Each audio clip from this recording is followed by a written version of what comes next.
सोन्याचा जपावर थापट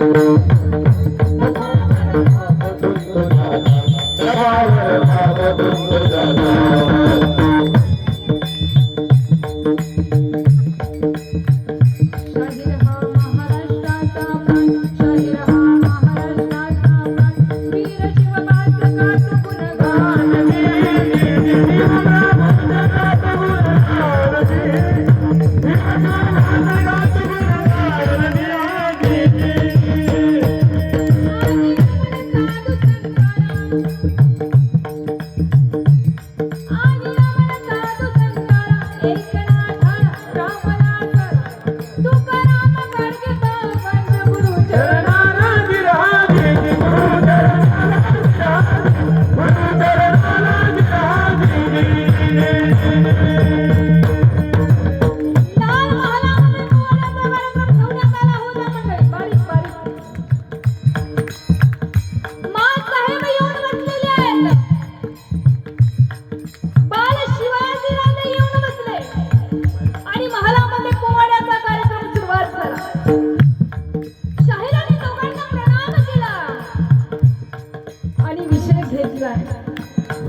राधे राधे बाई कापल्या जात आहे राधे राधे पण रस्त्यावर स्त्रियांच्या किंकाळ्या कानावरती ऐकायला येत आहे राधे हे बंद झालं पाहिजे आणि शाहिराने पोवाड्यामध्ये राणी पद्मिनीचा विषय घेतला तुम्ही म्हणाला राणी पद्मिनी कोण अहो राजपूत रमणी राणी पद्मिनी एवढी सुंदर होती एवढी लावण्यवती होती जर पान खाल्लं तर ते गळ्यात उतरलेलं दिसायचं मंडळी एवढी सुंदर एवढी लावण्य होती आणि तिला बघण्यासाठी अल्लाउद्दीन खिलजी 60,000 फौजेला घेऊन आलाय भीमसिंहाला कैद केला आणि सांगितलं मला जर राणी पद्मिनी दाखवली तर भीमसिंहाला सोडलं जाईल अन्यथा एकही राजपूत वाचणार नाही आपल्या कपाळाचं कुंकू वाचवण्यासाठी राणी पद्मिनी तयार झालीये सुंदर असं शृंगार केलाय महालामध्ये आलेली आहे अल्लाउद्दीन खिलजी महालामध्ये येऊन बसला मंडळी समोरचा मखमली पडदा बाजूला झाला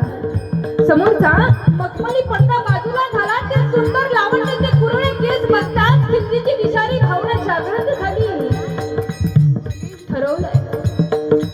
राणी पद्मिनी मला देऊन टाकली तर अल्लाउद्दीन खिलजी म्हणाला राणी पद्मिनी मला देऊन टाकली तर मी भीमसिंहाला सोडेल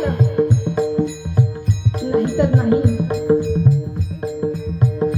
घनघोर युद्धाला सुरुवात झाली राणी पद्मिनीने 300 मेला तयार केल्या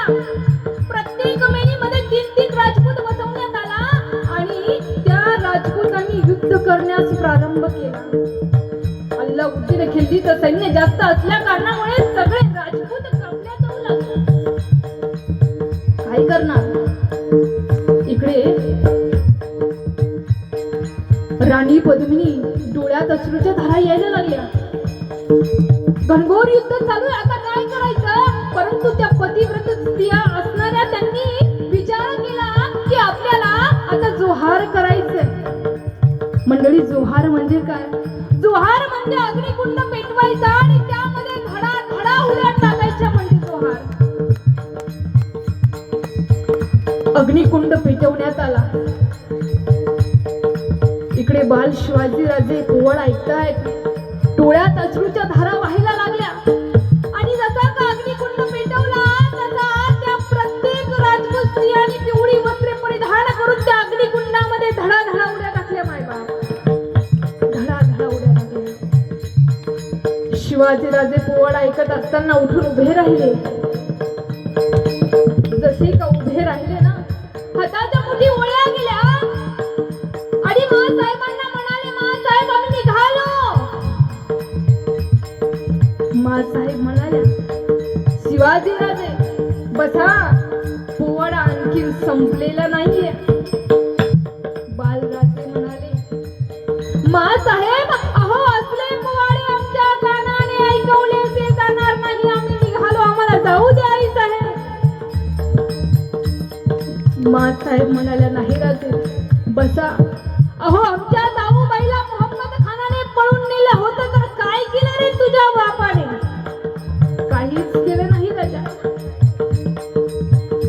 शिवाजी राजे म्हणाले, माँसाहेब अहो हे बंद होणार कधी? अरे जोपर्यंत बंद करणारा येणार नाही तोपर्यंत हे अत्याचार चालूच राहणार. आणि बस वयाच्या 14व्या वर्षी जसा का राणी पद्मिनीचा पोवाडा ऐकला, माझ्या राजाने शपथ घेतली की आजपासून एकाही नारीवरती अत्याचार होऊ देणार नाही, अन्याय होऊ देणार नाही. वयाच्या अगदी 14व्या वर्षी हो. किती लहान वय माझ्या राजांचं. आणि अशा वयामध्ये फक्त म्हणून सांगते की छत्रपती शिवाजी महाराजांची विचार अंमलात आणा. नुसतं त्यांच्यासारखं बनून फिरू नका. आज नारीवरती अत्याचार होतोय, अन्याय होतोय, परंतु आपण जागृत नाही आहोत.